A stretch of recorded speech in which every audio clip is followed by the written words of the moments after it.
கனமழையால் ஈரோடு மாவட்டம் ஆனந்தசராகம் ஏரி நீர் ஊருக்குள் புகுந்திருக்கக்கூடிய அந்த காட்சிகளை பார்த்து வருகிறோம். விவரங்களோடு இணைகிறார் செய்தியாளர் மகேஸ்வரன். மகேஸ்வரன், வணக்கம். கள தகவல்கள். வணக்கம். கவுந்தப்பாடி அருகே உள்ள மேட்டுப்பாளையம் பேரூராட்சியில் ஆனந்தசாரகம் ஏரியொட்டி ரோஜா நகர், நேரு நகர் உள்ளிட்ட பகுதிகளில் 500க்கும் மேற்பட்ட குடும்பத்தினர் வசித்து வருகின்றனர்.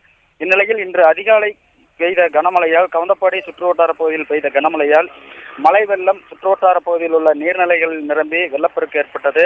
இதனால் மேட்டுப்பாளையத்தில் உள்ள ஆனந்தசாரகம் ஏரி நிரம்பி உபரி நீர் வெளியேறியது. இதனால் குடியிருப்பு பகுதியிலான நேரு நகர், ரோஜா நகர் உள்ளிட்ட பகுதிகளில் 20க்கும் மேற்பட்ட வீடுகளில் வெள்ளம் புகுந்து பாதிப்பு ஏற்பட்டது.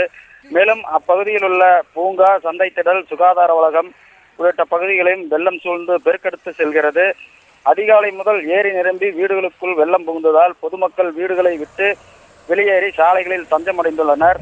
தகவல் அறிந்து வந்த காவல்துறையினர் மற்றும் வட்டாட்சியர் ஆகியோர் பொதுமக்களை பாதுகாப்பாக வெளியேற்றி பாதுகாப்பாக தங்குமாறு அறிவுறுத்தப்பட்டு வருகின்றனர். இதுவரை அப்பகுதியில் எவ்வித நடவடிக்கையும் மேற்கொள்ளவில்லை என அப்பகுதி மக்கள் குற்றச்சாட்டு தெரிவிக்கின்றனர்.